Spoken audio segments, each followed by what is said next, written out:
everyone, John from Gaming in the Wild here with a new video for you today. July is here and with it the peak of summer, but despite the heat waves and the epidemic of World Cup fever, the new indie games just keep on coming. So as always in this video, I have a chunky list of new releases for you, whether you're playing on planes and airports and holidays on your handheld or just hiding from the sun and trying to stay cool. I have a very rich selection of new releases for you this month, from a suspiciously normal utopian living facility simulator to a wild arcade train skating game to an ambitious open-world fantasy RPG that was somehow made by just 5 people. So lots of games to stick on your wishlist this month, but just before we get to the July games, let's take a quick look at the month that was using Playtracker.net. Playtracker is a very useful website and the sponsor of this video. It's a free platform that you can connect your Steam, PlayStation, Xbox and Nintendo accounts to. It then records your playtime and your trophy progress in all the games you've been playing across platforms and combines them into a unified chart of what you played the most. I can see that my main games in June were Vampire Crawlers, the Vampire Survivors sequel that's my current favourite late-night mindless grinding game. I also played and finished Black Jacket in June, an amazing narrative deck builder where you cheat at cards to play your way out of hell. I can see that I have 5 hours in Stray on Switch 2 because the Switch 2 version of Stray looks incredible for a handheld. It has all of that texture, neon and haze that made the game's world so grimy and compelling to explore. There are also lots of 0-hour games on my profile this month. That's a result of Next Fest. I played 30 demos for an hour or less. So I really enjoy using Playtracker. It helps me keep tabs on the year that was. At the end of the year, you can just rank everything by playtime and see what games you played the most in 2026. Link on the screen now to get your free account, and if you would like to add me as your first Playtracker friend, there is a link in the description for that. Big thanks to Playtracker for sponsoring this channel, and with that,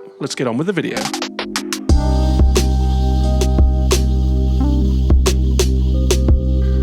The first game that I want to talk about this month comes out on the 7th and it is called Moonlight Peaks. It's a cozy game, and listen, I know we get a lot of these releasing every single month, and to be honest, I pass over most of them for my videos, but every now and then one pops up that seems to offer something a little bit different, and Moonlight Peaks is one of those. Firstly, you play as a vampire in this game, so all of your activity has to take place at night, because of course you have to close your coffin lid before the sun comes up. It's so far unconfirmed whether your character will melt into a pool of bloody goop if you're out till dawn, but during the night you do get to explore a village of little weirdos and other creatures of the night. You can raise your crops using magic instead of sunlight to get weird magical plants, and sell them and use the cash to customize your gothic farmstead. That means there is the usual furniture arranging and customization, but also some really interesting mini-games that offer pretty detailed personalization and customization. So it's a cozy game that has a unique twist and an extra dose of personality. It's coming to Switch, Mac and PC on the 7th of the month. That's Moonlight Peaks.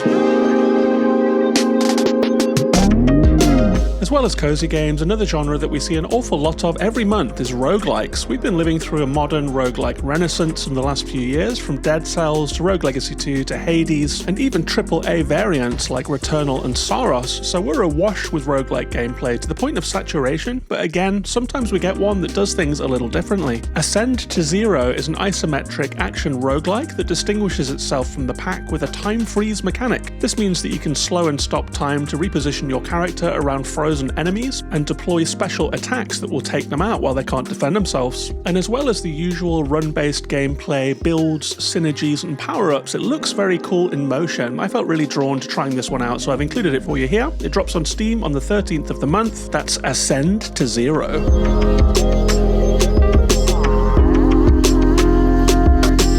On the 14th we get D-Topia, and this game was one of my top 10 games of Next Fest just gone, and it was to my own surprise actually, because the early trailers didn't really grab me. It has this anodyne look to the graphics, but it turns out that that's a key part of its whole deal, and when I went hands-on with the demo I realised that it's more interesting than it looks. You play as a little workman who wakes up in D-Topia, which is an idyllic human settlement run by AI. Your quote job unquote mostly involves solving stupefyingly easy captures and doing borderline useless menial tasks, and being congratulated by the AI like a little child that's just managed to use the toilet successfully or something. So the AI is so condescending, and all of the food is so bland, and people are happy but somehow unsatisfied in a subtle way. And it is pretty clearly signposted that in the grand tradition of Brave New World in 1984, there is something more going on beneath the surface. The demo gave just a glimpse of it, and I won't spoil that here, but suffice to say that D-Topia may turn out to be the bad kind of Topia. It will be out on all of the consoles and Steam on the 14th. That's D-Topia.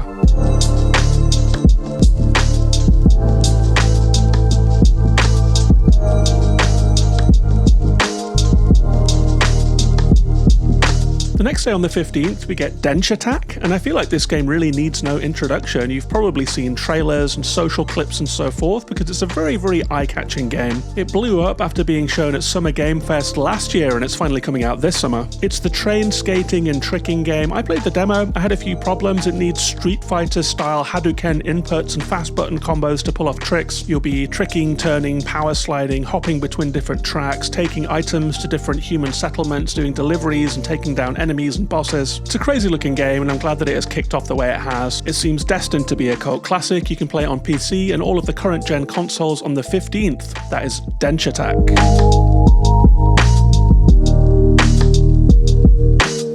And then on the 16th, we get the Mermaid Mask, and if you enjoyed the cartoony detective game Tangle Tower, or things like Curse of the Golden Idol, then this might be one for you. It's a direct sequel to Tangle Tower, and once again we play as Detective Grimoire as he tries to get to the bottom of a tricky case. It's a locked room murder mystery like in Paradise Killer, meaning that someone was killed with a single fatal blow with no weapon in sight, no suspect, and in a locked room. It's up to you to explore the village of Silkworm on Sea, pry into clues, interview locals, and figure out what happened. These games have a really nice illustrated look, and they have a kind of rakish humour that actually lands more often than not. The presentation is excellent, and it's a lot of fun wandering through these detailed environments trying to piece together the core of the case. It's coming to PlayStation, Switch 1 and 2 and Steam. That's the Mermaid Mask, out on the 16th of the month.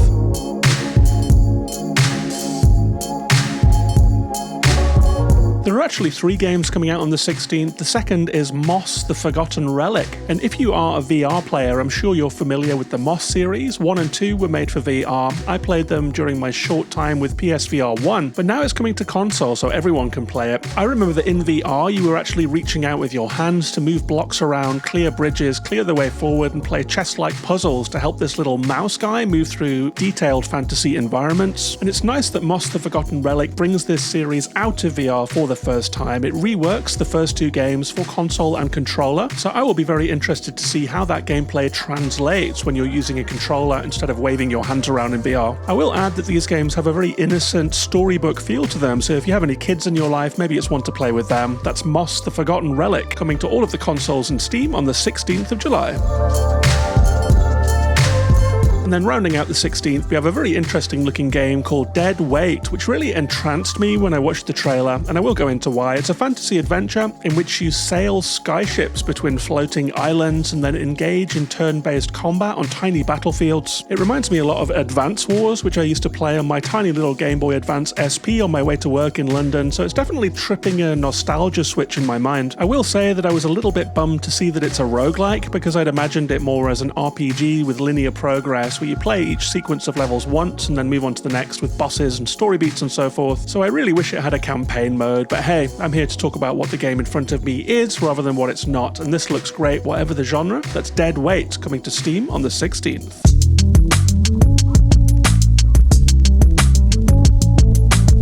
That brings us to the halfway point of this video, and I want to tell you about an indie game code giveaway that I'm doing for new patrons. This channel has a Patreon that is almost at 200 patrons. I would really love it if a few people would step up and support the channel and get us up to 200. So I spoke to the developers of some of my favorite indie games of recent years, and I have codes to give away to new patrons at the $3 tier or above. So if you join, I will message you on Patreon with a Steam code for either Phantom Spark, a dreamy, underrated, silky smooth sci-fi time trial game, Signs of the Sojourner, a 1 in a million conversational deck builder set in a dusty climate future. A really, really great game. I also have codes for Many Nights a Whisper, a stunning story game by the same devs who are right now working on the hot ticket Virtue in a Sledgehammer. And finally, I also have a few PS5 codes for 1000 Times Resist, my 2024 game of the year. On top of all that, you get access to the wonderful, cozy Discord that forms the Gaming in the Wild community. We have a short game club, we have a Game of the Year vote from all of the patrons that I read out on the channel, we have regular Steam Next Fest events, and you get the satisfaction of knowing that you're helping me chase my dream of being a full-time content creator. It's patreon.com/gaminginthewild to join up. The $10 tier will get you a thank you on every single video that I make, so special thanks to my boss and benefactor tier patrons, King Champ, Susanna Maria, Drellesh, Reistic Studies, Nate, Noah, Jeremy, and Andrew. Thanks very much to all of you guys, and with that, let's get on with the video.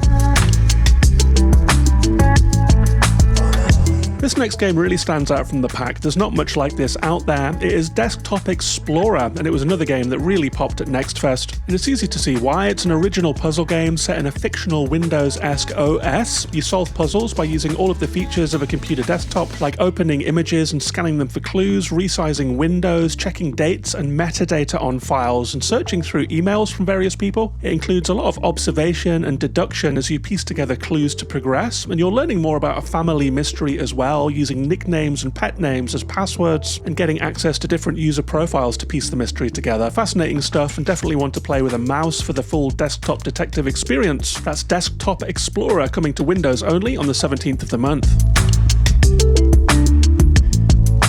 And it turns out that train games are actually like London buses. You wait for ages for one and then two come along at once, because Fogpiercer also comes out on the 17th, but it stands in stark contrast to Denshattack. Fogpiercer is a game with a gloomy post-apocalyptic setting based on Snowpiercer, clearly from the title. It has foggy graphics and turn-based combat using cards and positioning to win. It's published by Hooded Horse, who also released Mana Lords and Nine Kings, so they've had some big successes recently. And it also has some positive courage from Rock Paper Shotgun and GameSpot, so maybe this one has a chance of breaking through the thick fog of roguelikes that we're living in. Even though I moan about roguelikes a lot and deck builders a lot, I actually always have one on the go, so who knows, I'll be giving this one a try. There is a demo on Steam now. If you'd like to try it out yourself, that's Fogpiercer.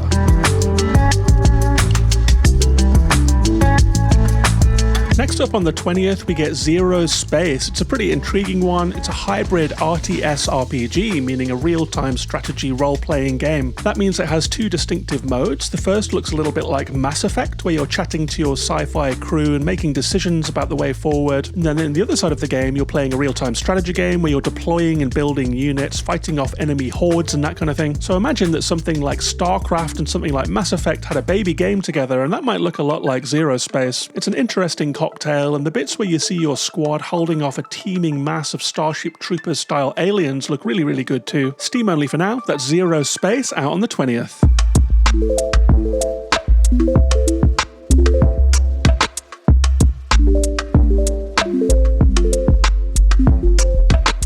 On the 21st, it's time for Fading Echo. I played the demo of this one at Next Fest, and I quite enjoyed it. It's a third-person action-adventure in which you play as a kind of sci-fi shaman girl. You get sucked into another dimension, you gain abilities like shape-shifting, moving through liquid, shooting up cliffs, and so forth. And then as you explore this shattered realm, you run into elemental baddies and defeat them using freeze and burn effects. The combat has a nice sandboxy feel to it, but the voice acting and script are a little bit Forspoken-y, we could say. So I turned the voice acting off immediately. It's also possible that I'm just not the target audience for this one. That's Fading Echo. It's coming to Steam on the 21st and then PS5 and Xbox later in the year.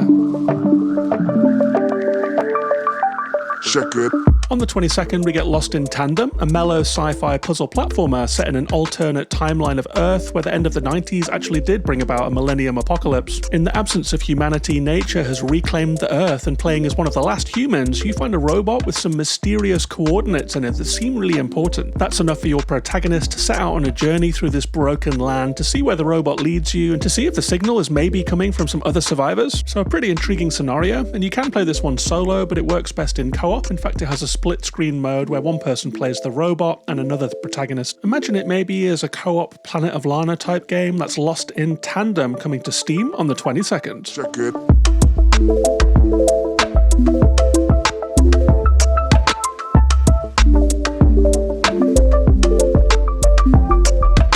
On the 23rd, it's time for Helix, Descent and Ascent, an eye-catching action platformer with an austere monochrome colour palette that was inspired by old French and Belgian sci-fi comics and manga. Its gameplay also seems to mash together a range of different ideas. In the demo that I played, the movement was based on momentum, using a kind of hookshot system to fling yourself across the screen, but the trailer shows top-down and traditional platforming sections as well, so it's a bit of a mystery box, this one, but there's definitely something intriguing about it. That's Helix, Descent and Ascent, coming to Steam on the 23rd. Also on the 23rd is Doomsday Diner, a game that I saw during my Summer Games Fest Roundup research. I really enjoyed the look of this one. It's a diner simulator set in a Fallout-style world. Imagine Fallout 4 if you gave up on the search for your son and instead turned the Red Rocket truck stop into a diner. The gameplay involves cooking for customers and cleaning up after them, but this being a post-nuclear wasteland, you also have to be ready for raiders who want to come in and rob and ransack the place and probably cook you yourself on the stove. So as well as the resource management and the cooking sim and that kind of anything, there is an interesting combat element to this game where you have to set traps, get grenades, get guns, and be ready to deploy them before opening. And hey, with the way the world is going, this could be valuable on-the-job experience. That's Doomsday Diner, out on the 23rd.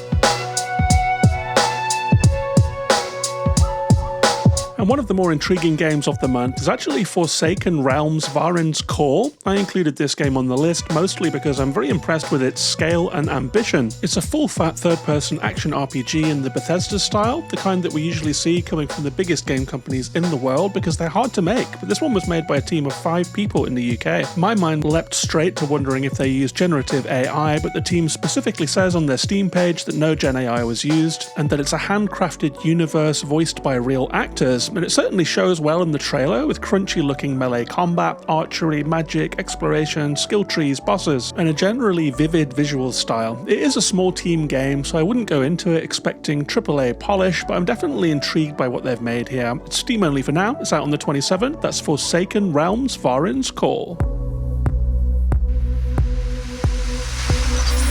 I'm a huge fan of Citizen Sleeper, both for its sensitive, melancholic writing and for the dice-based RPG mechanics, and that mix of storytelling and chance is an intoxicating form of roleplay. There have been a couple of post-Citizen Sleeper dice-based RPGs. One is Duskpunk, which I've covered before on the channel, an excellent dark fantasy tale, and the latest is called Joy Malignant, which comes out on Steam on the 29th. It builds out these mechanics in a truly dystopian setting. It takes place in Viseria, quote, a city filled with suffering, unquote, and you play as a formless being whose shape becomes manifest based on the decisions it makes and the company it keeps, which is an intriguing mechanic that I haven't quite seen before. It's made by a solo developer called Petros Anastasiadis, sorry if I pronounced that wrong, and again, when Petros reached out to me, I did ask if AI was used in development because the game has a kind of search engine collage feel to its character art, but he assured me that it wasn't, so no worries there. That's Joy Malignant, an interesting sleeper-like, coming to Steam on the 29th of the month. Only one more indie game to go before we take a quick look at the AA and AAA games coming out this month, and it's a wild one. On the 29th, we get Truck-kun is Supporting Me from Another World. It's a chaotic open-world driving game that I think I can't describe any better than the devs do, so here's what they have to say. Quote, your truck is magic, and you now owe a soul debt to the buff isekai elf girl living in your head. Run over pedestrians as Truck-kun make deliveries and defeat the Skeleton King across 2 worlds in this chaotic run-based anime driving game. End quote. I think that probably tells you if you like it or not, but one thing is for sure, this is one of the most eccentric games we've seen this year. It's launching on Xbox and Steam on the 19th. That's Truck-kun is Supporting Me from Another World. And to take a quick look at the AA and AAA games coming out this month, on the 2nd we get Rhythm Heaven Groove, a new iteration of the beloved rhythm game. I have a soft spot for these, I find them soothing and absorbing, and you really do have to get into a flow state to do well, and it feels great when you do, so I'm looking forward to this one. On the 9th is Assassin's Creed Black Flag Resynced, a much hyped remake of a beloved series-high classic. If you don't know Black Flag, it is the pirate version of Assassin's Creed, and one of the first that really captured people's imaginations as an open-world game. It has ship combat, it has a Caribbean setting. This is a ground-up remake, so I'm wondering if they're going to take out some of the infamous gameplay sequences like stealth, chase sequences and things like that. They got on people's nerves. I actually have a code for this one, so thanks very much to Ubisoft, and I will be talking about it again in the future. That's Black Flag Resynced. On the 10th, we get the 1.0 release of Palworld, that runaway hit that was basically Pokemon with guns. It was so close to Pokemon, in fact, that they got into legal wrangles with Nintendo, but after a lengthy period of early access, it's hitting 1.0. The progression system has apparently been completely reworked, so if you played it in the early days, it might be a bit different now. Let's see if it still has the juice when it comes out. That's Palworld. On the 23rd, another Nintendo game, we get Splatoon Raiders. Nintendo's multiplayer hit is getting a single-player spin-off. I enjoyed dabbling in the campaign mode of Splatoon 3, so I'm very curious to check this one out. As a non-multiplayer guy, I sometimes feel left out of multiplayer games. Splatoon is one such game, so I'm looking forward to seeing if the Splatoon formula can hold up in a single-player format.